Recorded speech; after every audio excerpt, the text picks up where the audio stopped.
पर्वत ऋषि बार बार जा करके उनको यही सुनाते थे, ओम नमो भगवते वासुदेवाय, ओम नमो नारायणाय।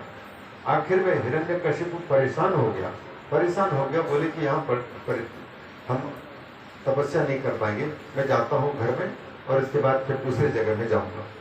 तो जब घर में पहुंचे अपने महल में, तब उनकी पत्नी कयाधु पूछने लगी कि क्या बात हुआ नाथ, इतनी जल्दी तपस्या करके कैसे लौट आए। तो उन्होंने उस घटना को सुना दिया। अरे मैं बैठा था, वो तपस्या कर रहा था, साधना कर रहा था, ये दो पक्षी हमको बहुत परेशान कर डाले। बोले क्या कर रहे थे वो?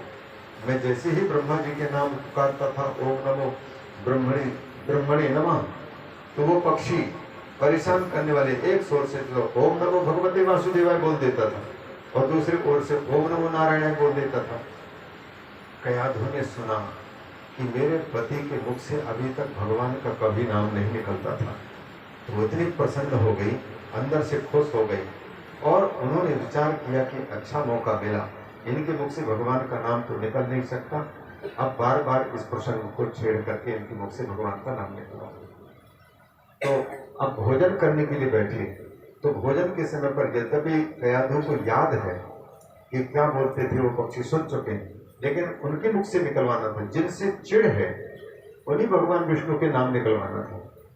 इसलिए रोटी परोसने के बाद वो कहते हैं कि अच्छा नाथ, वो क्या क्या बोल रहे थे, पक्षी बता रहे थे जो, तो बोले ओम नमो भगवते वासुदेवाय बोल रहे थे, ओम नमो नारायण बोल रहे थे।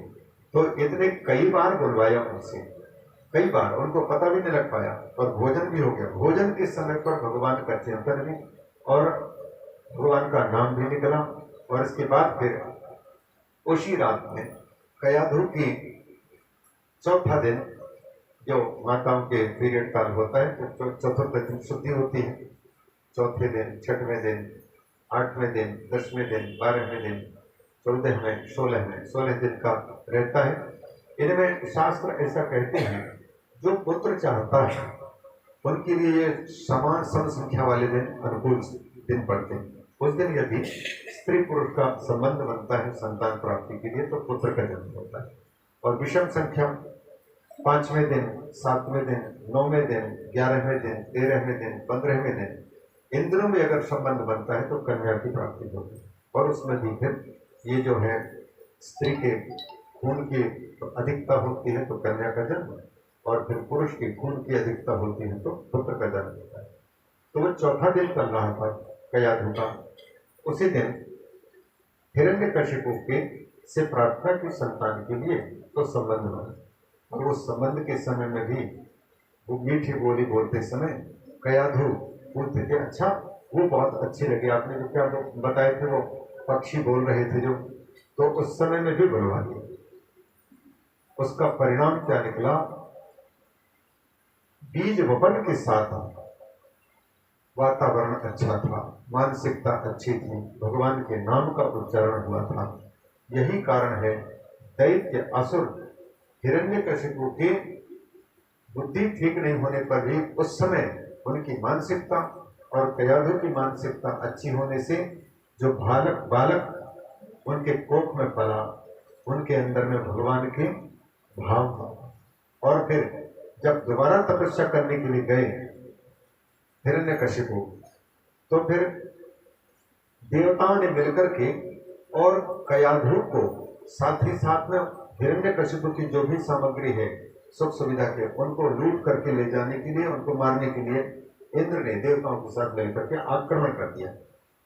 आकर के नारद ने उनको समझाया कि यह है, तुम देवताओं के राजा हो, लेकिन ये दानवों की तरह कैसे काम कर रहे हो? एक माँ जो गर्भवती है उसको तुम मार रहे हो।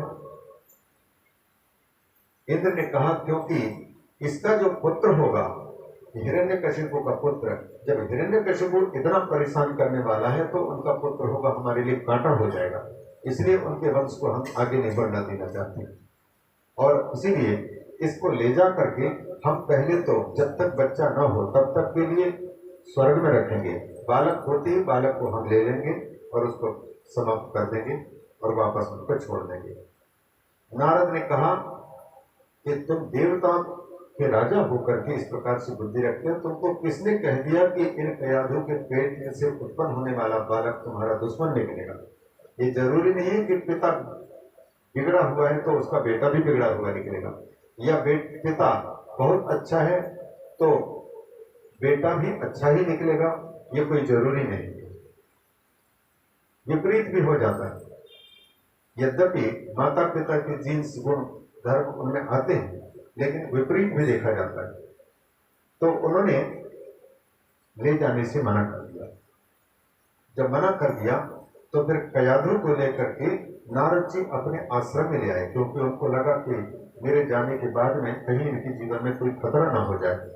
अतः अब देखिए, जो भविष्य दृष्टा ऋषि हैं उस माँ को आश्रम में रख करके, और वो जितने से गर्भवती अवस्था में जो भी सेवा करती, लेकिन समय समय पर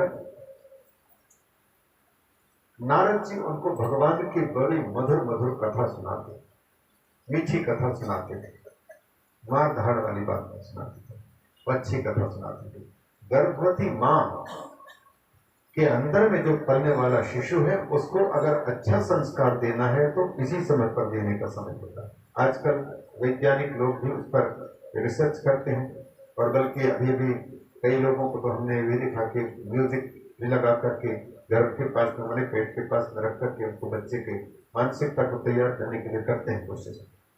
तो गर्भवती माँ के अंतर में जो शिशु पल रहा है, उस शिशु पलने की अवस्था में ही माँ की मानसिकता को जितनी अच्छी की जा सकती है उतना ही अच्छा हमारा पुत्र संतान उत्पन्न होगा।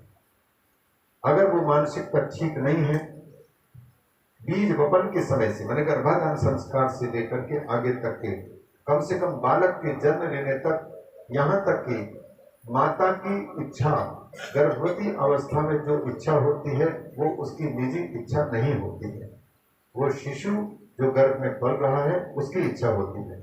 इसलिए गर्भवती माँ जो 9 महीने तक, 10वें महीने तक जो गर्भवती है, उनकी जो भी इच्छा हो उस इच्छा की पूर्ति किसी भी प्रकार से करनी ही चाहिए।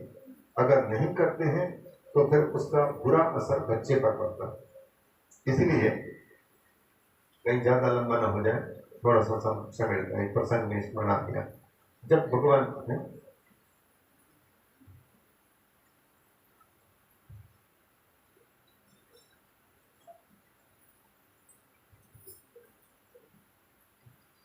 तो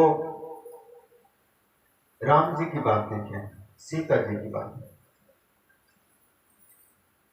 जब राम और सीता अयोध्या में रह रहे थे उस समय पर तीर्थ यात्रा में निकली हुई थी माताएं कौशल्या, कैकेयी और सुमित्रा। तीर्थ यात्रा में निकली हुई तो तीर्थ यात्रा भी हो जाए और अपनी बिटिया के साथ में मिलना जुलना भी हो जाए। बड़ी बेटी जो तो शांता थी कौशल्या की, वो कामरूप कामाक्षा देश में रहते थे, श्रृंगी ऋषि के पास में। तो वहीं पर वो तीर्थ यात्रा कर रहे थे कामरूप देश में। और उसी समय पर ये दर्शन के लिए जब वो रह रही थी तो इधर से दूत भेजा गया कि सीता माँ बनने वाली। जैसे ही माता कौशल्या ने सुना तो उन्होंने उसी दूत के माध्यम से संदेश भेजा, राम, हमने सुना है कि तुम पिता बनने वाले हो और सीता माता बनने वाली है, तो इनकी गर्भ का ख्याल रखना, दोहर काल, दो हृदय वाला। उस समय पर उनकी जो भी इच्छा हो उस इच्छा को कभी भी टूटने मत देना।